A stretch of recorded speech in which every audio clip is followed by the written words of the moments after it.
ಕೊಲೆಗೆ ಕಾರಣ ಯಾರು ಅಂತ ಅಂದಾಗ ಆ ಧರ್ಮನ ಈ ಧರ್ಮನ ಅಂತ ಪ್ರಶ್ನೆ ಮಾಡಬಾರ್ದು. ಇಲ್ಲಿ ಪೊಲೀಸರ ವೈಫಲ್ಯತೆ ಎದ್ದು ಕಾಣ್ತಾ ಇದೆ.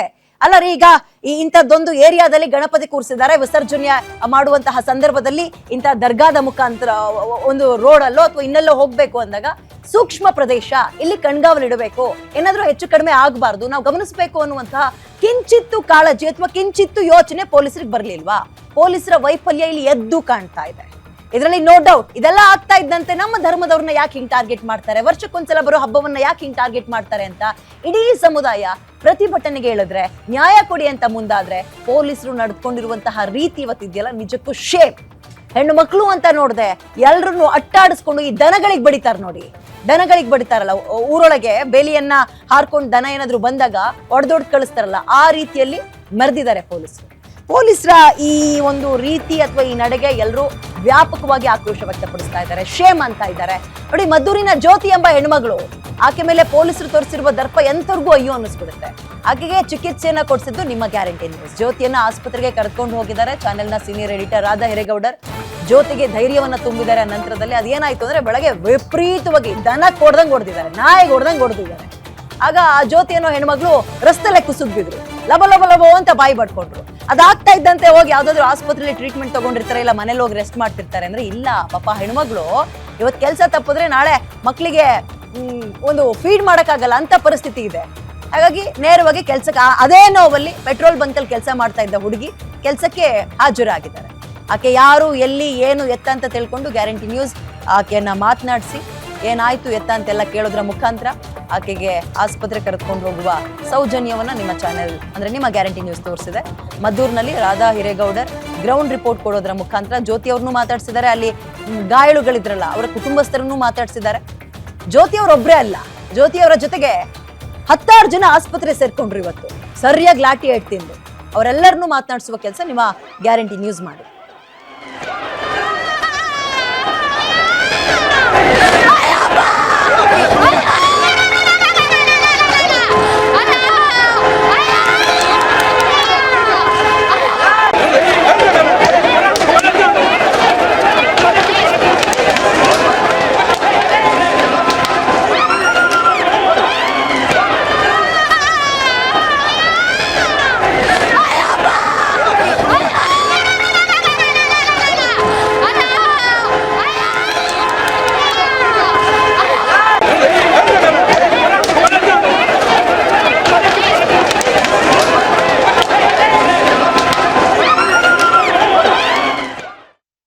ಜ್ಯೋತಿ ಅವರನ್ನ ನಾನು ಇಲ್ಲಿ ತಾಲೂಕು ಆಸ್ಪತ್ರೆಗೆ ಕರೆದುಕೊಂಡು ಬಂದೆ. ಯಾಕೆ ಅಂದ್ರೆ ಅವರು ಹಾಸ್ಪಿಟಲ್ಗೂ ಕೂಡ ಬಂದಿರಲಿಲ್ಲ. ಅವರಿಗೆ ಸಿಕ್ಕಾಪಟ್ಟೆ ನೋವಾಗಿತ್ತು. ಲಾಠಿ ಏಟಿನಿಂದ ಅವರ ಚರ್ಮ ಹೆಪ್ಪುಗಟ್ಟಿದೆ ಮತ್ತು ಅವರು ನಿಜಕ್ಕೂ ಕೂಡ ನೋವಿನಿಂದ ತಡೆದುಕೊಳ್ಳಲಾಗದಂತಹ ಪರಿಸ್ಥಿತಿಯಲ್ಲಿ ಇದ್ರು. ಆದ್ರೆ ಹೊಟ್ಟೆಪಾಡು ಅವರು ಪೆಟ್ರೋಲ್ ಬಂಕ್ ಅಲ್ಲಿ ಕೆಲಸ ಮಾಡ್ಲೇಬೇಕಾಗಿತ್ತು. ಹೀಗಾಗಿ ಅವರು ಪೆಟ್ರೋಲ್ ಬಂಕ್ ಅಲ್ಲಿ ಕೆಲಸ ಮಾಡ್ತಾ ಇದ್ರು. ನಿಮ್ಮ ಗ್ಯಾರಂಟಿ ನ್ಯೂಸ್ ಪೆಟ್ರೋಲ್ ಬಂಕ್ ಗೆ ಅವರನ್ನ ಹುಡುಕಿಕೊಂಡು ಹೋಯ್ತು ಮತ್ತು ಆಕೆ ಒಳಗೆ ಕರೆದು ಎಷ್ಟು ಆಕೆ ಸಹಿಸಿಕೊಂಡು ಇದ್ಲು ಅಂತಂದ್ರೆ ಕಣ್ಣೀರಿನಿಂದ ಆ ಪೆಟ್ರೋಲ್ ಬಂಕ್ ಅಲ್ಲಿರುವಂತಹ ಟಾಯ್ಲೆಟ್ ಒಳಗಡೆ ಕರೆದುಕೊಂಡು ಹೋದ್ರು. ಟಾಯ್ಲೆಟ್ ಒಳಗಡೆ ಅವರು ತನಗಾದಂತಹ ನೋವನ್ನ, ಬಲಭಾಗದಲ್ಲಿ ಇಲ್ಲ ಆದಂತಹ ನೋವನ್ನ ಅವರು ತನ್ನ ಚೂಡಿದಾರವನ್ನ ತೆಗೆದು ತೋರಿಸಿದಂತ ಸಂದರ್ಭದಲ್ಲಿ ನಿಜಕ್ಕೂ ಕೂಡ ನನಗಂತೂ ಸಿಕ್ಕಾಪಟ್ಟೆ ಕಣ್ಣೀರ್ ಬಂತು. ಯಾಕೆ ಅಂದ್ರೆ ನೋಡಿ, ಬಡತನ ಅನ್ನೋದು ಎಷ್ಟು ಘೋರ ಮತ್ತು ಗಂಭೀರ ಅಂತ. ಬಡತನ ಯಾರನ್ನ ಎಲ್ಲಿಗ್ ಬೇಕಾದ್ರೂ ತಳ್ಳಿಬಿಡುತ್ತೆ. ಆ ಪ್ರತಿಭಟನೆಯಲ್ಲಿ ಭಾಗವಹಿಸಿದಂತ ಜ್ಯೋತಿ ಲಾಠಿ ಏಟಿನ ರುಚಿ ಅಂತ ಹೇಳಿದ್ರೆ ತಪ್ಪಾಗುತ್ತೆ, ಲಾಠಿ ಏಟನ್ನ ತಿಂದು ಸಹಿಸ್ಕೊಳಕ್ಕಾಗದೆ ಅಲ್ಲೇ ಕುಸ್ತು ಬಿದ್ದು ಲಬ ಲಬ ಲಬ ಅಂತ ಬಡ್ಕೊಂಡು ಕೊನೆಗೆ ಸಾವರಿಸಿಕೊಂಡು ಮತ್ತೆ ಯೂನಿಫಾರ್ಮ್ ಅನ್ನ ಹಾಕೊಂಡು ಆಕೆ ಭಾರತ್ ಪೆಟ್ರೋಲ್ ಬಂಕ್ ಅಲ್ಲಿ ಕೆಲಸ ಮಾಡಕ್ಕೆ ಹೋಗ್ತಾಳೆ. ಸೊ ಅದನ್ನ ನೋಡಿದಂತಹ ನಾನು ಆಕೆನ ಹಂಗೆ ಸುಮ್ನೆ ಬಿಟ್ಟು ಮಾತಾಡಿಸಿ ಬರೋದಕ್ಕೆ ಮನಸ್ಸಾಗಿಲ್ಲ. ಬದಲಾಗಿ ನಾನು ಆಕೆಯನ್ನ ಕರ್ಕೊಂಡು ಬಂದು ಇಲ್ಲಿ ತಾಲೂಕು ಆಸ್ಪತ್ರೆಯಲ್ಲಿ ಆಕೆಗೆ ಚಿಕಿತ್ಸೆಗೆ ಸಂಬಂಧಪಟ್ಟಂತೆ ನಾನು ಆಸ್ಪತ್ರೆಗೂ ಕೂಡ ಕರೆದುಕೊಂಡು ಹೋಗಿದ್ದೆ. ಆಸ್ಪತ್ರೆಯಲ್ಲಿ ಆಕೆಗೆ ಚಿಕಿತ್ಸೆಯನ್ನ ಕೊಡಲಾಗಿದೆ ಮತ್ತು ಅಲ್ಲಿ ಆಸ್ಪತ್ರೆಯಲ್ಲೂ ಕೇಳಿದ್ರು, ನೀವೇನಾದ್ರೂ ಕಂಪ್ಲೇಂಟ್ ಮಾಡ್ತೀರಾ, ಏನಾದ್ರೂ MLC ಮಾಡ್ಬೇಕಾ ಅಂತ. ಆದ್ರೆ ಜ್ಯೋತಿ ಅದಕ್ಕೆ ಒಪ್ಪಲಿಲ್ಲ. ಬದಲಾಗಿ ನೋಡಿ, ಅವರಿಗೆ ಏನ್ ಟ್ರೀಟ್ಮೆಂಟ್ ಸಿಕ್ಕಿದೆ ಮತ್ತು ಅವ್ರಿಗೆ ಏನ್ ಆಗಿದೆ ಅನ್ನೋದ್ರ ಬಗ್ಗೆನೂ ಕೂಡ ಅವರು ಇಲ್ಲಿ ಬರ್ದಿದ್ದಾರೆ. 2 ಕಡೆ ಗಾಯಗಳಾಗಿದೆ ಅನ್ನೋದನ್ನ ಕ್ಲಿಯರ್ ಕಟ್ ಆಗಿ ಇಲ್ಲಿ ಬರ್ದಿದ್ದಾರೆ. ಸೊ ಜ್ಯೋತಿ, ನೀವು ಈ ವಿಚಾರಕ್ಕೆ ಸಂಬಂಧಪಟ್ಟಂತೆ ನೀವು ಯಾಕೆ ಕಂಪ್ಲೇಂಟ್ ಕೊಡಲ್ಲ ಅಂತ ಹೇಳಿದ್ರಿ? ಇಲ್ಲ ಮೇಡಮ್, ಅದನ್ನ ನಾನು ತಡ್ಕೊಳಕ್ ಆಗಲ್ಲ, ಯಾರು ಅಂತ ಗೊತ್ತಿಲ್ಲ, ಬಟ್ ನಮ್ಗೆ ಕೊಡಕ್ ಆಗಲ್ಲ. ಮನೆ ಫ್ಯಾಮಿಲಿ ಕಡೆಯಿಂದ ಸ್ವಲ್ಪ ಪ್ರಾಬ್ಲಮ್ ಇದೆ. ಬಟ್ ಅವರು ಮಧ್ಯಾಹ್ನದಿಂದ ಪಾಪ ಅಳೋರು ಅಳ್ತಾನೆ ಇದ್ದಾರೆ, ನನಗ್ ನೋಡಕ್ ಆಗ್ತಾ ಇಲ್ಲ. ಫ್ಯಾಮಿಲಿ ಕಡೆಯಿಂದ ಪ್ರಾಬ್ಲಮ್ ಇದೆ, ಮತ್ತೆ ಇಂಥವೆಲ್ಲ ನಾವು ನೋಡಿಲ್ಲ, ನಮ್ಗೆಲ್ಲ ಹೊಸ್ತು, ಇದನ್ನೆಲ್ಲ ಜೀರ್ಣಿಸ್ಕೊಳ್ಳೋ ಶಕ್ತಿ ನಮ್ಗಿಲ್ಲ, ಹಾಗಾಗಿ ನಾನು ಕಂಪ್ಲೇಂಟ್ ಮಾಡಲ್ಲ ಅಂತಂದ್ರು. ನಾವ್ ಇಲ್ಲಿಗೆ ಬಂದಿರೋದು ಅವ್ರನ್ನ ಕಂಪ್ಲೇಂಟ್ ಮಾಡ್ಸೋದಕ್ಕಲ್ಲ, ಬದಲಾಗಿ ಅವ್ರಿಗೆ ಚಿಕಿತ್ಸೆ ಕೊಡ್ಸೋದಕ್ಕೆ. ಹೀಗಾಗಿ ಅವ್ರನ್ನ ನಾವು ಚಿಕಿತ್ಸೆ ಕೊಡ್ಸಿದೀವಿ.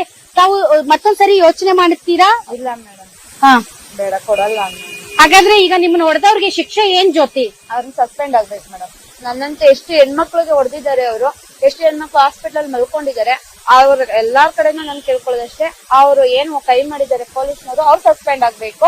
ಇಲ್ಲ ಸರ್ಕಾರಕ್ಕೆ ನಾನು ಒಪ್ಪಿಸ್ತೀನಿ, ಸರ್ಕಾರದಿಂದ ಏನ್ ಕೊಡ್ತಾರೆ ಅದಕ್ಕೆ ನಾನು ತಲೆ ತಗ್ಗಿಸ್ತೀನಿ ಮೇಡಮ್. ಬಟ್ ಹಾಗ್ ನೋಡಿದ್ರೆ ಅಲ್ಲಿ ಮಹಿಳಾ ಸಿಬ್ಬಂದಿಗಳು ಇರ್ಲಿಲ್ಲ ಅಂತ ಅಲ್ಲ, ಮಹಿಳಾ ಕಾನ್ಸ್ಟೇಬಲ್ಗಳು ಕೂಡ ಇದ್ರು. ಆದ್ರೆ ಮಹಿಳಾ ಕಾನ್ಸ್ಟೇಬಲ್ಗಳು ಈ ಪರಿಸ್ಥಿತಿಯನ್ನ ನಿಭಾಯಿಸಬೇಕಾಗಿತ್ತು. ಅವ್ರು ಎಲ್ಲಿದ್ರು ಅಂತ ಗೊತ್ತಿಲ್ಲ. ಆದ್ರೆ ಒಬ್ಬ ಪುರುಷ ಸಿಬ್ಬಂದಿ ಅವರನ್ನ ಲಾಠಿಯಿಂದ ಹೊಡೆದದ್ದು ಜಗಜ್ಜಾಹೀರಾಗಿದೆ. ಅದನ್ನ ನಾವು ಇದ್ರಲ್ಲೂ ಕೂಡ ನೋಡಿದ್ದೀವಿ, ವಿಡಿಯೋಸ್ ಅಲ್ಲೂ ಕೂಡ ನೋಡಿದ್ದೀವಿ. ಆ ವಿಡಿಯೋಸ್ ಸಿಕ್ಕಾಪಟ್ಟೆ ವೈರಲ್ ಕೂಡ ಆಗ್ತಾ ಇದೆ. ಆಕೆ ಅಳ್ತಾ ಇರುವಂತಹ ದೃಶ್ಯಗಳು, ಆಕೆ ಬಾಯಿ ಬಡ್ಕೊಳ್ತಾ ಇರುವಂತಹ ದೃಶ್ಯಗಳು ಸಿಕ್ಕಾಪಟ್ಟೆ ವೈರಲ್ ಕೂಡ ಆಗ್ತಾ ಇದೆ. ಆದ್ರೆ ಅವರು ಈ ವಿಚಾರವನ್ನ ಮುಂದಕ್ಕೆ ತೆಗೆದುಕೊಂಡು ಹೋಗೋದಕ್ಕೆ ಬಯಸೋದಿಲ್ಲ. ಬಟ್ ಆದ್ರೂ ಕೂಡ ಒಂದು ಅಕೌಂಟಬಿಲಿಟಿ ಇರಲೇಬೇಕು. ಗ್ಯಾರಂಟಿ ನ್ಯೂಸ್ ಅನ್ನ ನೋಡ್ತಾ ಇರುವಂತಹ ಮುಖ್ಯಮಂತ್ರಿಗಳು, ಉಪಮುಖ್ಯಮಂತ್ರಿಗಳು ಮತ್ತು ಮಹಿಳಾ ಸಚಿವರಾದಂತಹ ಲಕ್ಷ್ಮೀ ಹೆಬ್ಬಾಳ್ಕರ್ ಅವರು ದಯವಿಟ್ಟು ಈ ಸುದ್ದಿಯನ್ನ ತಾವು ಗಂಭೀರವಾಗಿ ಪರಿಗಣಿಸಬೇಕು.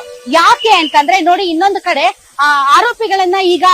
ಆರೋಪಿಗಳನ್ನ ಈಗ ಪೊಲೀಸ್ ಸ್ಟೇಷನ್ ನಿಂದ ಈಗ ತಾಲೂಕು ಆಸ್ಪತ್ರೆಗೆ ಕರೆದುಕೊಂಡು ಬರಲಾಗಿದೆ. ಅವರ ಹೆಲ್ತ್ ಚೆಕಪ್ ನಡೆದಿದೆ. ಸುಮಾರು 20 ಜನರನ್ನ ಅರೆಸ್ಟ್ ಮಾಡಿದ್ದಾರೆ. ಅವರನ್ನ ಈಗ ಆರೋಗ್ಯ ತಪಾಸಣೆಗೆ ಕರೆದುಕೊಂಡು ಹೋಗಲಾಯಿತು. ತಾವು ನೋಡಬಹುದು ಆರೋಪಿಗಳನ್ನ ಈಗಾಗಲೇ ಹೆಲ್ತ್ ಚೆಕಪ್ ಮಾಡಿ ಅವರನ್ನ ಕರೆದುಕೊಂಡು ಹೋಗಲಾಗ್ತಾ ಇದೆ. ಆ ದೃಶ್ಯಗಳನ್ನ ತಾವೀಗ ನೋಡ್ತಾ ಇದ್ದೀರಿ. ಸೊ ಇವರು ಆರೋಪಿಗಳು, ಕಲ್ಲೆಸ್ತಂತಹ ಆರೋಪಿಗಳು. ಸುಮಾರು 20ಕ್ಕೂ ಹೆಚ್ಚು ಜನರನ್ನ ಪೊಲೀಸರು ಅರೆಸ್ಟ್ ಮಾಡಿರುವಂತದ್ದು. ಈಗ ತಾನೇ ತಾಲೂಕು ಆಸ್ಪತ್ರೆಗೆ ಅವರನ್ನ ಹೆಲ್ತ್ ಚೆಕಪ್, ಆರೋಗ್ಯ ತಪಾಸಣೆಯನ್ನ ಮಾಡಿ ಮತ್ತೆ ಮುಂದಿನ ಪ್ರಕ್ರಿಯೆಯನ್ನ ಮಾಡ್ತಾರೆ ಅಂತ ಅನ್ಸುತ್ತೆ. ಇನ್ನು ಜ್ಯೋತಿ ವಿಚಾರಕ್ಕೆ ಬರೋದಾದ್ರೆ, ಜ್ಯೋತಿ ಅವರು ಈ ವಿಚಾರದಲ್ಲಿ ನಾನು ಯಾವುದೇ ರೀತಿ ಪೊಲೀಸ್ ಕಂಪ್ಲೇಂಟ್ ಎಲ್ಲ ಕೊಡೋದಿಲ್ಲ, MLC ಪ್ರಕ್ರಿಯೆಗೂ ಕೂಡ ಅವರು ಅಲ್ಲಿ ಹಾಸ್ಪಿಟಲ್ ಅಲ್ಲಿ ಇಲ್ಲ, ನಾನು ಇದನ್ನ ಮುಂದಕ್ಕೆ ತೆಗೆದುಕೊಂಡು ಹೋಗೋದಿಲ್ಲ ಅಂತ ಆಸ್ಪತ್ರೆಯಲ್ಲಿ ಸಿಗ್ನೇಚರ್ ಕೂಡ ಮಾಡಿದ್ದಾರೆ. ಅವರು ಇದನ್ನ ಮುಂದಕ್ಕೆ ತಗೊಂಡು ಹೋಗಲ್ಲ ಅಂದ ಮಾತ್ರಕ್ಕೆ ಯಾರು ಆಕೆಗೆ ಹೊಡೆದಿದ್ದಾರೆ ಅವ್ರನ್ನ ಸುಮ್ನೆ ಬಿಡುವಂತಹ ಪರಿಸ್ಥಿತಿನೇ ಇಲ್ಲ. ಯಾಕೆ ಅಂತಂದರೆ ಹೆಣ್ಮಕ್ಳ ಮೇಲೆ ಒಬ್ಬ ಪುರುಷ ಸಿಬ್ಬಂದಿ ಕೈ ಮಾಡುವಂತಹ ಯಾವ ಕಾನೂನು ಕೂಡ ಇಲ್ಲ. ಆದರೆ ಕೈ ಮಾಡಿರೋದು ಘನಘೋರ ಅಪರಾಧ. ಈ ಹಿನ್ನೆಲೆಯಲ್ಲಿ ಮಹಿಳಾ ಸಿಬ್ಬಂದಿಗಳಿದ್ರೂ ಕೂಡ ಒಬ್ಬ ಪುರುಷ ಕಾನ್ಸ್ಟೇಬಲ್ ಒಬ್ಬ ಮಹಿಳೆಯನ್ನ ಆ ರೀತಿ ಲಾಠಿ ತಗೊಂಡು ಹೊಡೆದಿರೋದು ಅಕ್ಷಮ್ಯ ಅಪರಾಧ. ಅವರ ವಿರುದ್ಧ ಕಾನೂನಿನ ಕ್ರಮ ಆಗಲೇಬೇಕು. ತಾವ್ ಏನ್ ಹೇಳ್ತೀರಿ ಜ್ಯೋತಿ? ಅಂದ್ರೆ ನೀವು ಕಂಪ್ಲೇಂಟ್ ಕೊಟ್ಟಿಲ್ಲ ಅಂದ ಮಾತ್ರಕ್ಕೆ ಈ ವಿಷಯನ ತುಂಬಾ ಗಂಭೀರವಾಗಿ ಪರಿಗಣಿಸದೇ ಇರುವಂತ ಚಾನ್ಸಸ್ ಇದೆ. ಹೌದು ಮೇಡಮ್. ಇಲ್ಲ ಮೇಡಮ್, ಅವ್ರು ಸಸ್ಪೆಂಡ್ ಆಗ್ಲೇಬೇಕು. ಸಸ್ಪೆಂಡ್ ಆಗಿಲ್ಲ ಅಂದ್ರೆ ನಾಳೆ ಕೂಡ ಬಂದಿದೆ, ನಾಳೆ ಯಾರೆಲ್ಲ ಬರ್ತಾರೆ ನಾನು ಅವ್ರ ಹತ್ರನೇ ಹೋಗಿ ಮಾತಾಡ್ತೀನಿ.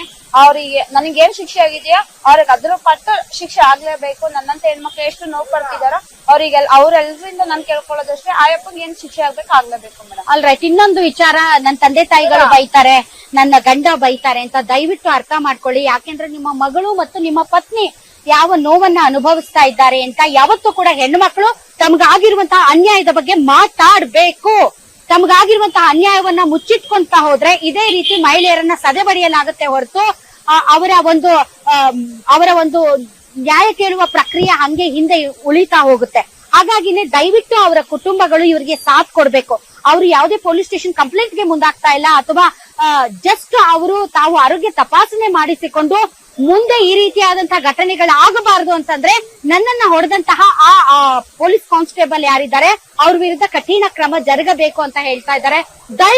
ದಯವಿಟ್ಟು ಅವರ ಫ್ಯಾಮಿಲಿ ಮೆಂಬರ್ಸ್, ಅವರ ಪತಿ ಮತ್ತು ಅವರ ಕುಟುಂಬ ಸದಸ್ಯರು ಮತ್ತು ಅವರ ಆಜುಬಾಜು ಇರುವಂತಹ ನೆರೆಹೊರೆಯವರು ದಯವಿಟ್ಟು ಜ್ಯೋತಿಗೆ ಸಪೋರ್ಟ್ ಮಾಡಿ. ಆಕೆಗೆ ನ್ಯಾಯ ಸಿಗುವವರೆಗೂ ಕೂಡ ನೀವು ಆಕೆಯ ಜೊತೆಗೆ ಇದ್ದು ಹೋರಾಟ ನಡೆಸಬೇಕು. ಒಬ್ಬ ಹೆಣ್ಮಗಳಾಗಿ ನಾನು ಇನ್ನೊಬ್ಬ ಹೆಣ್ಮಗಳ ಪರವಾಗಿ ತಮ್ಮ ಹತ್ರ ಮನವಿ ಮಾಡ್ತಾ ಇದ್ದೇನೆ.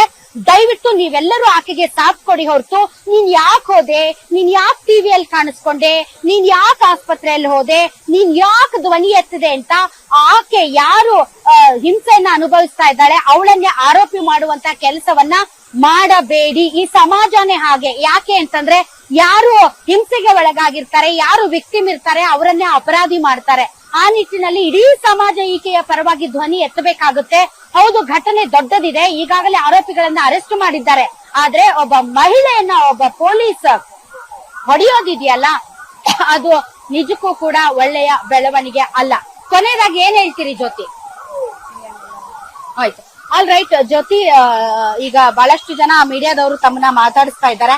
ನಿಮ್ಮನ್ನ ನಾನು ನಿಮ್ ಮನೆವರೆಗೂ ಬಿಟ್ಕೊಡ್ಲಾ? ಬರ್ಲಾ ನಿಮ್ ಮನೆವರೆಗೂ ನಾನು? ಓಕೆ, ನೀವು ಅವ್ರ ಜೊತೆ ಎಲ್ಲ ಮಾತಾಡಿ, ಅದಾದ್ಮೇಲೆ ನಾನು ಖುದ್ದು ಬಂದು ನಿಮ್ ಫ್ಯಾಮಿಲಿ ಜೊತೆ ಮಾತಾಡ್ತೀನಿ. Okay, thank you.